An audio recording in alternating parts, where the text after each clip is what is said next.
Hello বন্ধুরা, কেমন আছেন সবাই? ইতিমধ্যে কিন্তু আমাদের অনেকেরই টিকটক প্রোফাইলের ভেতরে এই যে অ্যাড ফ্রেন্ড নামের নতুন অপশন কিন্তু অ্যাড হয়ে গিয়েছে। তো আপনার টিকটক প্রোফাইলের ভেতরেও হয়তোবা এই যে অ্যাড ফ্রেন্ড নামের নতুন অপশন অ্যাড করে দিয়েছে টিকটক। তো এখন আপনার মনে প্রশ্ন আসতে পারে যে এই অ্যাড ফ্রেন্ড এই অপশনটি দিয়ে আমরা কি করব, বা টিকটকের এই নতুন অপশন অ্যাড ফ্রেন্ড এই অপশনটির কাজ কি, সো এই অপশনটি আপনি আপনার প্রোফাইল দিয়ে কিভাবে ব্যবহার করবেন এই বিষয় নিয়ে বিস্তারিত আলোচনা করব আজকের এই ভিডিওতে। তো অনেকেরই টিকটক প্রোফাইলের ভেতরে কিন্তু ইতিমধ্যে এই যে অ্যাড ফ্রেন্ড নামের নতুন অপশনটি কিন্তু চলে এসেছে। তো এই অপশন সম্পর্কে বিস্তারিত এই ভিডিওতে আলোচনা করব। সো ভিডিওটি না টেনে সম্পূর্ণ ভিডিওটি মনোযোগ সহকারে দেখতে থাকুন। গাইস, আপনার ফোন থেকে যদি আপনি টিকটক অ্যাপসটি ওপেন করেন, সো টিকটক অ্যাপসটি ওপেন করার পর আপনি যদি আপনার টিকটক প্রোফাইলে চলে আসেন, তো আপনার টিকটক প্রোফাইলে চলে আসলেই কিন্তু আপনি এই যে এখানে এডিট প্রোফাইলের পাশেই নতুন অপশনটি অ্যাড ফ্রেন্ড অপশনটি কিন্তু আপনি দেখতে পারবেন। এই অ্যাড ফ্রেন্ড অপশনটি কিন্তু এখানে আগে আমাদের প্রোফাইলে ছিল না, বাট এটা নতুন অ্যাড করেছে টিকটক আমাদের প্রোফাইলে। তো আসলে এই অপশনটি অ্যাড ফ্রেন্ড অপশনটি আপনি কিভাবে ব্যবহার করবেন বা এই অ্যাড ফ্রেন্ড অপশনটির আসলে সুবিধাটা কি সেটাই আমি এখন আপনাদেরকে বোঝাচ্ছি। দেখেন গাইস, আপনি যদি আপনার টিকটক প্রোফাইলের অ্যাড ফ্রেন্ড এই অপশনটিতে ক্লিক করে দেন, দেখেন ক্লিক করে দেওয়ার পর আপনাদের সামনে এরকম একটা ইন্টারফেস চলে আসবে। অর্থাৎ আপনাদের সামনে প্রথমের দিকে একটা অপশন দেখতে পারবেন, এই যে দেখেন কন্ট্যাক্ট নামের একটা অপশন। এই কন্ট্যাক্ট অপশনে যদি আপনি ক্লিক করে দেন তাহলে আপনি দেখতে পারবেন আপনার কন্ট্যাক্ট বা আপনার ফোনে যাদের নাম্বার সেভ করা রয়েছে তাদের কারো যদি টিকটক অ্যাকাউন্ট থাকে তাদের অ্যাকাউন্টগুলোকে এখানে কিন্তু সাজেস্ট করানো হবে।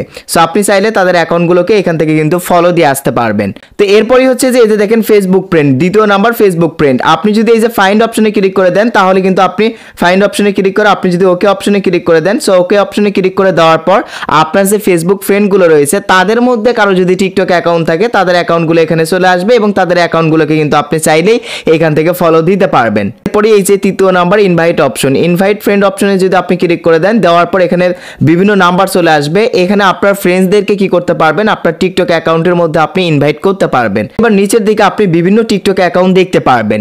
টিকটকের মধ্যে আপনার যে ফলোয়ারগুলো রয়েছে, আপনাকে যারা যারা টিকটকে ফলো করেছে বা আপনি যাদেরকে ফলো করেননি তাদের অ্যাকাউন্টগুলো এই যে নিচের দিকে টিকটক অটোমেটিকভাবে সাজেস্ট করিয়ে দিবে। আপনি চাইলে কিন্তু আপনার ফলোয়ারদের টিকটক অ্যাকাউন্টগুলো কি করতে পারবেন, মানে ফলো করতে পারবেন। এছাড়াও এই যে নিচের দিকে কিন্তু আপনি অসংখ্য টিকটক অ্যাকাউন্ট দেখতে পারবেন। সো এই যে এই অ্যাকাউন্টগুলো আপনি যাদেরকে ফলো দিয়ে রেখেছেন তাদের যে ফ্রেন্ডগুলো রয়েছে তাদের আইডিও কিন্তু এই যে নিচের দিকে কিন্তু টিকটক সাজেস্ট করিয়ে দিচ্ছে যেন তাদের আইডিকে আপনি ফলো দিয়ে রাখেন। সো আপনি চাইলে কিন্তু এই অ্যাকাউন্টগুলোকে ফলো দিতে পারেন, সো আপনার যদি ভালো লাগে। এছাড়াও ইমোতে আপনার কিন্তু অনেকগুলোই ফ্রেন্ড রয়েছে, তো তাদের মধ্যে যাদের টিকটক অ্যাকাউন্ট রয়েছে আপনি তাদের অ্যাকাউন্টগুলোকে হয়তো বা ফলো করেননি, তাদের অ্যাকাউন্টগুলো কিন্তু এই যে নিচের দিকে সাজেস্ট করিয়ে দেবে টিকটক, আপনি চাইলে তাদেরকে ফলো দিতে পারেন। সো টিকটকের এই যে অ্যাড ফ্রেন্ড অপশনটির কাজ হচ্ছে এটাই। এই অ্যাড ফ্রেন্ড অপশনটির সাহায্যে আপনি বিভিন্ন ফ্রেন্ডকে আপনার টিকটক আইডিতে অ্যাড করতে পারবেন বা বিভিন্ন জনকে আপনি ফলো দিতে পারবেন। তো গাইস, আমার কাছে টিকটকের এই অ্যাড ফ্রেন্ড নতুন অপশনটি আমার কাছে খুবই ভালো লেগেছে। আপনাদের কাছে টিকটকের এই নতুন অপশন অ্যাড ফ্রেন্ড অপশনটি কেমন লেগেছে প্লিজ কমেন্ট করে জানাবেন। ধন্যবাদ সবাইকে এতক্ষণ পর্যন্ত আমাদের সাথে থাকার জন্য।